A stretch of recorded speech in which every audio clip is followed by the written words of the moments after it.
ठीक है। कार्टिसोल के बारे में आपको याद होगा, उस दिन आपको पढ़ाया था। तो कार्टिसोल कहाँ पे प्रोड्यूस होता है? Any one of you, cortisol हमने बड़ी डिटेल में पढ़ा था। जोनल सर स्ट्रेस फेसिकुलेटा में। हार्मोन है मतलब कॉर्टिसोल। ये स्ट्रेस तो है, मैं पूछ रहा हूँ कहाँ पे प्रोड्यूस होता है। Sir zonal adrenal fasciculata gland, में। एड्रीनल ग्लैंड हाँ, प्रोड्यूस करता है। दोनों का आंसर ठीक है। एड्रीनल ग्लैंड प्रोड्यूस करता है, यार हमने ये उस दिन हमारे पार्टी एड्रीनल। में होता है और जो में होता है। जी थैंक यू डॉक्टर साहब। एड्रीनल ग्लैंड प्रोड्यूस करता है, उस दिन हमने इसकी जोन्स भी पढ़ी थी। जोन्स के लिए हमने एक निमोनिक याद किया था, जीएफआर। जीएफआर से मीन्स ये कि जो सबसे ये आउटर लेयर है ये जोना ग्लोमेरुलोसा है। इससे इनर जो है ना जोना फेसिकुलेटा, ये जो जोना फेसिकुलेटा है इसमें प्रोड्यूस होता है कार्टिसोल। ठीक है। ये एड्रिनल ग्लैंड को याद रखना है, इसको बोलना नहीं है। जोन्स के लिए निमोनिक भी याद रखना है, जीएफआर। अच्छा, तो कार्टिसोल इधर प्रोड्यूस होता है जी, एड्रिनल ग्लैंड। ठीक है। अच्छा, जो कार्टिसोल का आज हम फंक्शन पढ़ने जा रहे हैं, अगर आपने ये समझ लिया तो आपको स्टीरॉयड की सारी कहानी समझ आ गई। सोसाइटी में मोस्ट यूज होने वाली ड्रग, और यूज नहीं होने वाली, मोस्ट कंट्रोवर्शियल ड्रग। कुछ लोग कहते हैं यूज करनी चाहिए, कुछ कहते हैं नहीं करनी चाहिए। आम लोग कहते हैं नहीं नहीं, स्टीरॉयड के बड़े साइड इफेक्ट होते हैं, लेकिन डॉक्टर सीवियर केसेस में यूज करवाते हैं। तो अगर आपने कार्टिसोल का फंक्शन पढ़ लिया तो आपको स्टीरॉयड की सारी कहानी समझ आ गई। क्यों? क्योंकि कार्टिसोल, क्योंकि steroids, steroids mimic mimic the action of cortisol. Steroid क्या करती हैं जी? स्टीराइड मिमिक मतलब कॉपी करती हैं, नकल करती हैं। जितनी भी स्टीराइड है वो नकल करती हैं कार्टिसोल की। जो जो काम कार्टिसोल करता है वही स्टीराइड करेंगे। तो अगर आज हमने कार्टिसोल के फंक्शन को अच्छे से पढ़ लिया तो इसका मतलब है हमें स्टीराइड के फंक्शन का, स्टीराइड के साइड इफेक्ट का पता चल जाएगा। ठीक है, तो इसलिए कंसंट्रेशन से सुनना है कार्टिसोल को। Excuse me sir. जी जी बताएं। हेलो सर, आवाज आ रही है? जी आई है। हाँ। तो सर इसके साइड इफेक्ट क्या होंगे? जी जी जी सर, मेरा कहने का मतलब है कि इसके जो साइड इफेक्ट होते हैं ना, जी जी। क्या होते हैं? साइड इफेक्ट मैं पढ़ाऊंगा आपको। साइड इफेक्ट में अगर मैं सबसे जो मेजर साइड इफेक्ट जिसको हम कभी भी इग्नोर नहीं कर सकते ना, वो जी जी सर। ओस्टियोपोरोसिस है। ये मैं आपके क्वेश्चन की वजह से बता रहा हूँ, वरना ये हमारी थ्योरी का हिस्सा है आज के टॉपिक का ना। जी ओस्टियोपोरोसिस, ये वो साइड इफेक्ट है जिसको हम कभी इग्नोर नहीं कर सकते। बोन्स इतनी वीक हो जाती है कि पैथोलॉजिकल फ्रैक्चर आना शुरू हो जाते हैं। कोई एक्सीडेंट नहीं हुआ, घर में बड़े बड़े फ्रैक्चर हो गया बोन का, उसको कहते हैं पैथोलॉजिकल फ्रैक्चर। एक होता है ट्रोमेटिक फ्रैक्चर जो कि एक्सीडेंट की वजह से होता है। तो ओस्टियोपोरोसिस इस हद तक हो सकती है क्रोनिक स्टीरॉयड यूज से कि पैथोलॉजिकल फ्रैक्चर्स आना शुरू हो जाएंगे। ये सबसे मेजर साइड इफेक्ट है स्टीरॉइड्स का। और इसके अलावा इम्यूनिटी स्लो हो जाती है, इम्यूनिटी वीक हो जाती है, हाइपरग्लाइसीमिया में चला जाता है। वो आज हम सारे डिस्कस करने वाले हैं इंशाल्लाह। अच्छा जी, कार्टिसोल के फंक्शन, कार्टिसोल की सेक्रेशन का तो हमने पढ़ा हुआ है जी। एड्रिनल ग्लैंड की जोना फेसिकुलेटा से ये सेक्रेट होता है, ब्लड में चला जाता है जहाँ पे ये डिफरेंट फंक्शंस देता है। वो फंक्शन को वन बाय वन पढ़ेंगे, फिर उसी फंक्शन से ही इसके साइड इफेक्ट निकाल लेंगे, उसी फंक्शन से ही इसके हम बेनिफिट्स निकाल लेंगे। ठीक है, तो बुक से रीड करते हैं जी इसके फंक्शंस को। अच्छा जी, जोन कार्टिसोल है जी। कार्टिसोल, कार्टिसोल का सोर्स क्या है जी? Adrenal zona fasciculata. Adrenal gland की जोन कौन सी? फेसिकुलेटा। अच्छा जी, bound to corticosteroid binding globulins. ये जो जो हम बाजार में स्टीराइड यूज होती है ना, ये होती है कार्टिकोस्टीराइड, मींस के सिंथेटिक स्टीराइड। तो कहने का मतलब ये कि कार्टिसोल भी उन्हीं रिसेप्टर पे बाइंड करता है जिन रिसेप्टर पे कार्टिकोस्टीराइड्स बाइंड करती हैं। ठीक है। अच्छा, दूसरी बात इसमें ये कि बाइंडिंग ग्लोबुलिन्स, तो मतलब ये कि ये कार्टिसोल ब्लड में फ्री नहीं घूमता, ये प्रोटीन के साथ बाइंड करके घूमता है। ठीक है, उसको कहते हैं कार्टिकोस्टीराइड बाइंडिंग ग्लोबुलिन्स। ठीक है, bound to corticosteroid binding globulins. Okay, function क्या क्या है जी इसके? Increase in appetite, blood pressure increase है। Just wait, I will read this section later. और क्या फंक्शन? इंसुलिन रेजिस्टेंस है, डायबिटोजेनिक है, ग्लूकोनियोजेनेसिस है, लाइपोलाइसिस है, प्रोटियोलाइसिस है। ठीक है, और ग्लूकोज की यूटिलाइजेशन को कम कर देते हैं। ये सारे कार्टिसोल के फंक्शन हम पढ़ रहे हैं, याद रखिए। इंक्रीज इन फिब्रोब्लास्ट एक्टिविटी, जिसकी वजह से पुअर वुंड हीलिंग। अच्छा जी, हम एक एक फंक्शन को डिटेल में डिस्कस करेंगे क्योंकि ये इंपॉर्टेंट टॉपिक है। कोई सारी स्टीरॉयड की थ्योरी इसी पे बेस करती है। Decrease collagen synthesis striae, increase in striae. अच्छा जी, इन्फ्लेमेटरी एंड इम्यून रिस्पॉन्स, ये सारे इसके फंक्शन है। एक फंक्शन ये है bone formation, decrease in bone formation, इसी वजह से ओस्टियोप्रोसिस होती है। तो एक एक करके सारे फंक्शन को डिस्कस कर लेते हैं।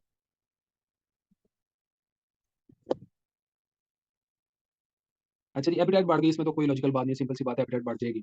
ब्लड प्रेशर कैसे बढ़ेगा जी? ब्लड प्रेशर ऐसे बढ़ेगा, व्हाट्सएप पे। ओके, ब्लड प्रेशर कैसे बढ़ता है? हमारी जो आर्टियोल्स, सॉरी रेड कलर में ड्रा करना चाहिए, आर्टरीज होती हैं, जो आर्टियोल्स होती है ना, उनके ऊपर रिसेप्टर होते हैं, अल्फा वन रिसेप्टर्स। ठीक है, ये जगह जगह पर पाए जाते हैं alpha one receptors. Alpha one receptor पे जब एड्रेनालिन और नॉर एड्रेनालिन, जिसके दूसरे नाम है नॉरपिन, एपिनेफ्रिन और नॉन एपिनेफ्रिन, क्या नाम है जी इनके? एपिनेफ्रिन है और नॉर एपिनेफ्रिन है, ये दो हमारे न्यूरो, ये दोनों एक्ट करते हैं जी इन रिसेप्टर्स के ऊपर। और इन आर्टरीज की कंस्ट्रक्शन हो जाती है। ये आर्टरीज पहले यहाँ पे थी तो अभी यहाँ पे आ जाएंगी। अच्छा, जब आर्टरीज कंस्ट्रिक्ट होगी तो ब्लड प्रेशर ऑटोमेटिकली बढ़ जाएगा। आप ये देखें ना कि ब्लड ब्लड का वॉल्यूम तो वही है, इसमें ये आर्टरी थी, अब आर्टरी का ल्यूमन छोटा हो गया कंट्रैक्शन की वजह से, तो इसमें जो फ्लूइड है वो ज्यादा प्रेशर डालेगा वाल्स पे, तो ब्लड प्रेशर बढ़ जाएगा। तो एक तो कार्टिसोल का फंक्शन है increase in blood pressure, how to act on the alpha one receptors present on the arteries, तो decrease the lumen of arteries, increase in pressure. और इसका क्या फंक्शन है जी कार्टिसोल का एक और भी फंक्शन है, increase in production of epinephrine and nor epinephrine. जो ये न्यूरोट्रांसमीटर हमने पढ़े थे, एक तो ये इनकी प्रोडक्शन को बढ़ाता है। ठीक है, तो ये इसको हम रीड करते हैं। ठीक है, उधर आपको क्लियर हो जाएगी बात।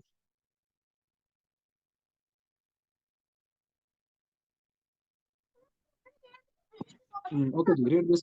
Up regulation of alpha 1 receptors, up regulation of alpha 1 receptor, यहाँ से शुरू कर रहा हूँ जी मैं पढ़ना। अब regulation of alpha 1 receptors on arterioles, एक तो ये आर्टरियोल पे अल्फा 1 रिसेप्टर को बढ़ा देगा, तो आर्टरीज ज्यादा कंस्ट्रिक्ट होंगी, ब्लड प्रेशर बढ़ जाएगा। म्यूट किया हुआ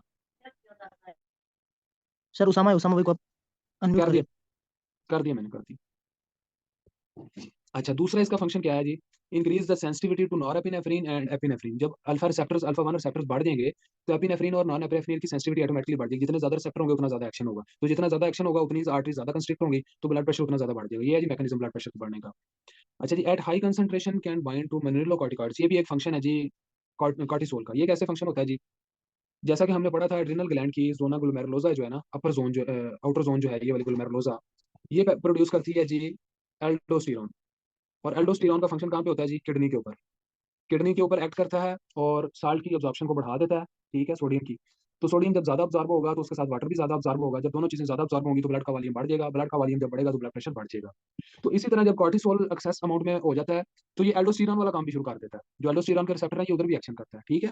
access of cortisol also do act on receptor of aldosterone, ये भी ये इस स्टेटमेंट में यही बात लिखी हुई है। ये लिखा हुआ है एट हाई कंसंट्रेशन मीन कि कार्टिसोल की high concentration can bind to mineralocorticoid receptors. तो जो एल्डोस्टेरॉन वाले रिसेप्टर हैं ये किडनी पे, उन पे भी काम करना शुरू कर देगा, साल्ट और वाटर की रीअब्जॉर्प्शन को बढ़ा देगा। तो इस तरीके से भी ये ब्लड प्रेशर को अप करेगा, इस तरीके से भी अप करेगा, इस तरीके से, दोनों तरीकों से। नेक्स्ट फंक्शन है जी इंसुलिन रेजिस्टेंस।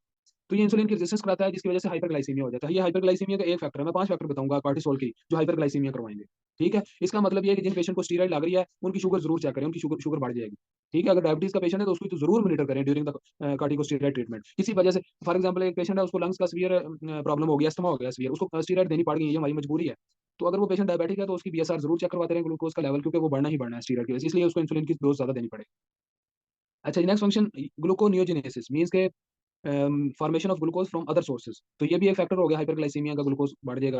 लिपोलाइसिस, इससे भी ग्लूकोज बढ़ेगा क्योंकि लिपिड्स की ब्रेकडाउन से फैटी एसिड होते हैं और ट्राइग्लिसराइड प्रोड्यूस होते हैं। ट्राइग्लिसराइड फर्दर जब उनकी ब्रेकडाउन होगी तो ग्लूकोज बनेगा, ये भी एक फैक्टर है। प्रोटियोलाइसिस, ये भी एक फैक्टर है। और क्या फैक्टर है जी? Decrease glucose utilization. लो, ये अब ये रह गया। ये जितने फैक्टर लिखे हुए हैं ना ये सारे ब्लड में ग्लूकोज को बढ़ाएंगे। ये 5 फैक्टर लिखे हुए हैं, तो मतलब ये है कि कार्टिसोल हो या स्टीराइड हो, ये ब्लड में ग्लूकोज को बढ़ाती है, ये बात याद रखनी है आप। नेक्स्ट क्या है जी? कार्टिसोल का फंक्शन है कि फिब्रोब्लास्ट एक्टिविटी को डिक्रीज करती है। ये फिब्रोब्लास्ट की एक्टिविटी कहाँ पे जरूरी होती है? बाउंड हीलिंग में। मैं आपको बताता हूँ कैसे। एक बंदा है जी, उसकी स्किन, ये उसकी नॉर्मल स्किन थी, लेकिन अब क्या हुआ है कि इसके ना इधर कट लग गया, इतना बड़ा कट लग गया स्किन के ऊपर, ठीक है, कुल्हाड़ी लग गई है, छुरी लग गई। अब ये हमारी स्किन और जो मसल्स है ना, इन्होंने हीलिंग करनी है। ये इधर से ना वापस टिश्यू बनता आएगा और हील होता आएगा, जुड़ता जाएगा जख्म। लेकिन ये टिश्यू इतना नहीं बन सकता कि इसको पूरे को भर सके। तो फिर हमारे टिश्यूज के अंदर ना फिब्रोब्लास्ट पड़े होते हैं, ये ना कुछ हमारे ना सेल्स होते हैं, एक्स्ट्रा पड़े होते हैं, इसी काम के लिए होते हैं कि जरूरत के तहत ये डिवीजन कर सके। अच्छा, फिब्रोब्लास्ट एक्टिविटी करेंगे, ये डिवीजन शुरू कर देंगे और इस गैप को फिल कर देंगे। इसको कहते हैं फिब्रोब्लास्ट एक्टिविटी। ये फिब्रोब्लास्ट जो होते हैं ना, ये कनेक्टिव टिश्यू होते हैं। लेकिन होगा क्या, नुकसान क्या होगा? ये जो हिस्सा है ना, अब ये नॉन फंक्शनल होगा। ये बेशक ये स्किन का ही हिस्सा है, लेकिन ना तो इस पे पसीना आएगा ना हेयर्स आएंगे। कभी देखा है जहाँ पे जख्म, बड़ा सारा जख्म वापस हील हो जाता है, वहां पे ना तो पसीना आता है ना दर्द होती है और ना ही कभी बाल उगते हैं, क्योंकि वो कनेक्टिव टिश्यू फिब्रोब्लास्ट होते हैं, ठीक है। तो ये हो गया जख्म हील। यही अगर अगर यही टिश्यू जो है ना बहुत ज्यादा कर जाए ना, डिवीजन, इनकी डिवीजन बहुत ज्यादा हो जाए, तो एक्स्ट्रा मैस भी बन जाता है। जहाँ पे जख्म हील होता है ना वहाँ पे बहुत बड़ा एक्स्ट्रा मैस बन जाता है, जिसको कहते हैं किलाइड। आप गूगल पे सर्च कीजिएगा किलाइड की पिक्चर, आपको बहुत सी पिक्चर मिल जाएंगी कि कुछ लोगों के जख्म हील होता है तो वहाँ पे इतना बड़ा सा ट्यूमर सा बन जाता है, नॉन फंक्शनल जो है ना कनेक्टिव टिश्यू का, उसको कहते हैं किलाइड। अब स्टीरॉइड देना जरूरी भी है और इसका नुकसान भी है। अगर तो हम बहुत ज्यादा देंगे तो ये वाला गैप पूरा नहीं होगा। स्टीरॉइड बहुत ज्यादा दे दिए, फिब्रोब्लास्ट की एक्टिविटी बिल्कुल रुक जाएगी, ये गैप पूरा नहीं होगा। लेकिन आपने वो सुना है कि कहते हैं कि जख्म हुआ है तो बिटनोविट क्रीम लगाओ, इस जख्म का निशान नहीं रहेगा। वो बिटनोविट क्या होता है? उसमें स्टीरॉइड होते हैं। स्टीरॉइड फिब्रोब्लास्ट की एक्टिविटी नहीं होने देते और यहाँ पे स्कार नहीं बनता, जख्म लेकिन स्लो हील होता है, और फिर कंपनसेशन इस टिश्यू को करनी पड़ती है, 10-15 दिन एक्स्ट्रा लग जाते हैं, लेकिन जो है ना कनेक्टिव टिश्यू कम बनता है, इसलिए निशान जो है ना बहुत थोड़ा सा बनता है, ठीक है। तो ये हो गया एक कार्टिसोल का फंक्शन, मीन के स्टीरॉइड का फंक्शन भी आपको साथ साथ पढ़ा रहा हूँ मैं, ठीक है। नेक्स्ट फंक्शन पढ़ते हैं जिसका, ये फंक्शन आपको क्लियर होना चाहिए। डिक्रीज कैलोजन सेंसेस और स्टीरिया। स्टीरिया पता है किसको कहते हैं? वो जो अक्सर ना जिल्द जिल्द जब टाइट होती है, एक बंदा एकदम से मोटा हो जाता है, या प्रेग्नेंट वुमेन का जब वो पेट निकलता है ना, तो कैलोजन फाइबर्स बर्स्ट कर जाते हैं, तो वो एक ना स्कार से लंबे लंबे से निशान से बन जाते हैं। बॉडी बिल्डर्स के भी बन जाते हैं जब हार्ड एक्सरसाइज करते हैं ना शुरू में जाते ही हुए, या वेट लॉस जो करते हैं उनके भी बन जाते हैं, पेट के ऊपर ना वो निशान से बन जाते हैं, आपने देखा होना स्कार से लंबे लंबे से, उनको कहते हैं स्टीरिया। तो इस वजह से फिब्रोब्लास्ट की एक्टिविटी जब लो कर देगा कार्टिसोल, कैलोजन सेंसेस नहीं होगी, तो स्टीरिया ही बन जाएंगे। कैलोजन जो है ना, ये नॉर्मल टिश्यू है हमारे मसल्स का, सॉरी स्किन का।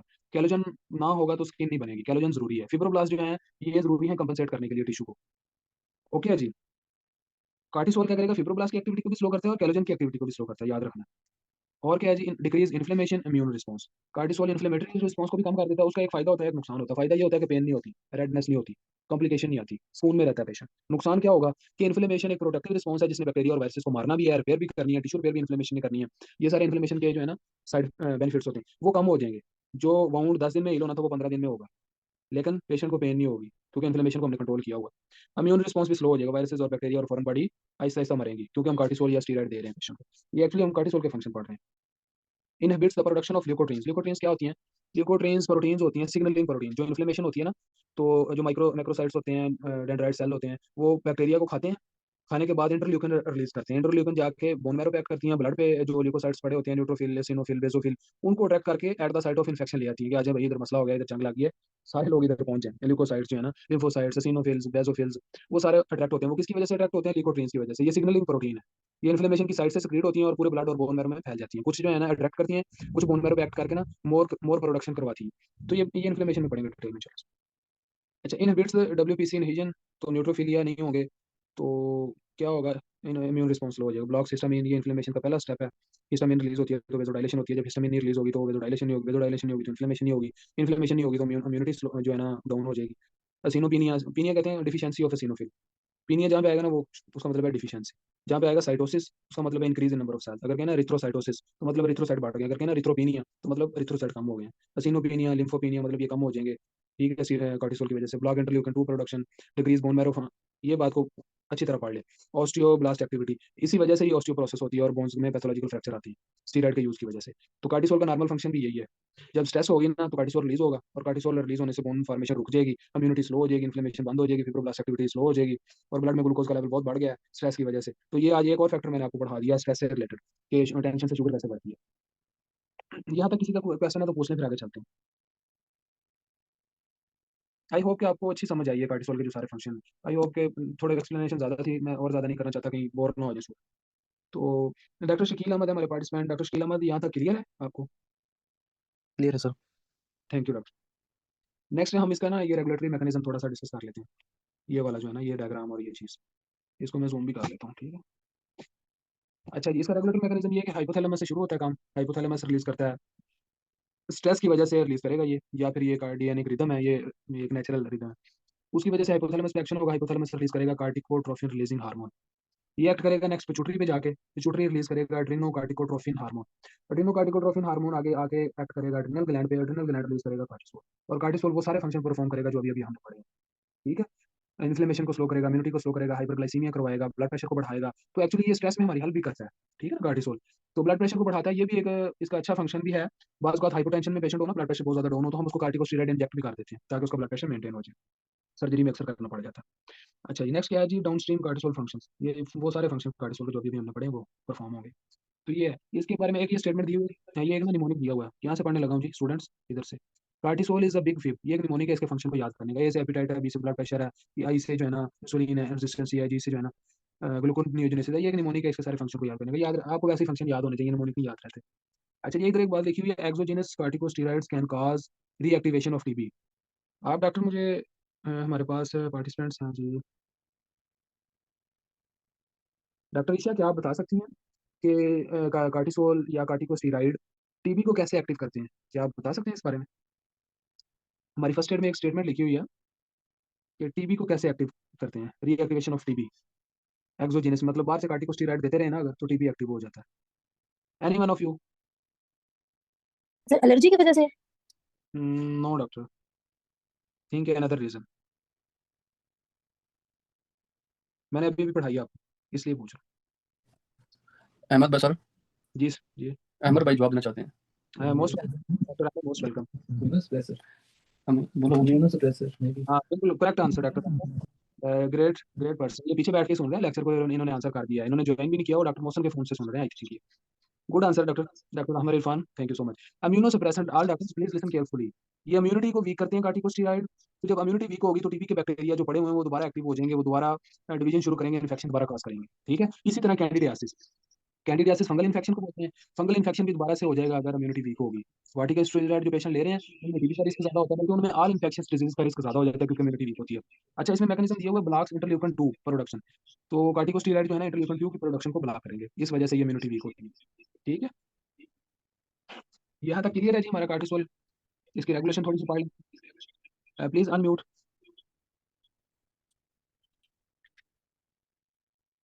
ओके जी, हम इसकी रेगुलेशन को थोड़ा सा पढ़ लेते हैं। Corticotrophin releasing hormone release from hypothalamus stimulate adrenocorticotrophin releasing hormone in pituitary. और क्या नेक्स्ट क्या होगा, cortisol production in adrenal gland. Next क्या होगा जी, zone on in zone of fasciculata excess cortisol decrease in corticotrophin releasing hormone. ये बात क्या लिखी हुई है जी, जब कार्टिसोल एक्सेस होगा तो ये खुद ही नेगेटिव फीडबैक से हाइपोथैलेमस एक्ट करेगा। हाइपोथैलेमस जो है ना अपनी जो सीआरएच की सिक्रीशन उसको डिक्रीज कर देगा, तो नेक्स्ट कार्टिसोल कम क्रिएट होगा। एसीडीएच इसकी भी सिक्रीशन को कम करेगा, excess cortisol and cortisol secretion ultimately. Okay, जब ये कम होगा तो ऑटोमेटिकली ये कम हो जाएगा और ऑटोमेटिकली ये कम सिक्रीशन कार्टिसोल की सिक्रीशन कम हो जाएगी। अच्छा, इधर मेरा क्वेश्चन है, इधर लिखा हुआ है एसीटीएच, ये मैंने सर्कल किया है जी एसीटीएच। डॉक्टर हमारे पास हैं जी पार्टिसिपेंट्स में, डॉक्टर डॉक्टर शेर मोहम्मद। डॉक्टर शेर मोहम्मद, ये एसीटीएच क्या सिर्फ कार्टिसोल सिक्रीट करवाएगा या और भी कुछ करता है? सर ये और भी हार्मोन रिलीज कराएगा मे बी। कौन से कौन से? सर इसमें होते हैं कि ये हमारे ऑर्टेसल में होते हैं। और सर अधिक आप समझाओ। Anyone else who want to try? Sir androgens भी रिलीज करवाएगा। किस? ठीक है, एंड्रोजेंस भी ठीक है। और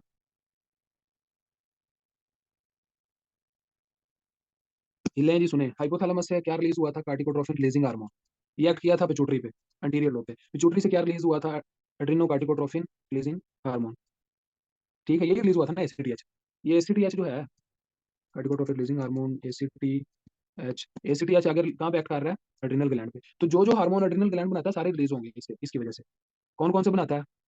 सबसे पहले एल्डोस्टेरॉन, आउटर लेयर से हम चलते हैं। एल्डोस्टेरॉन है, कार्टिसोल है, और क्या, और कौन सा है जी? एक डॉक्टर साहब ने बताया एंड्रोजन्स, बिल्कुल सही बताया उन्होंने, ग्लोमेरुलोसा से। और क्या, एड्रिनल मेडुला क्या रिलीज करता है, एड्रिनल। तो ये चारों चीजें प्रोड्यूस होंगी, ठीक है, एसीटीएच की वजह से। हमने इतना पढ़ा एड्रिनल ग्लैंड को, आपको फिर भी नहीं आता यार। स्टूडेंट्स जो जिनको आता है वो हमारे इरफान की तरह नॉलेज छुपा लेते हैं अपना।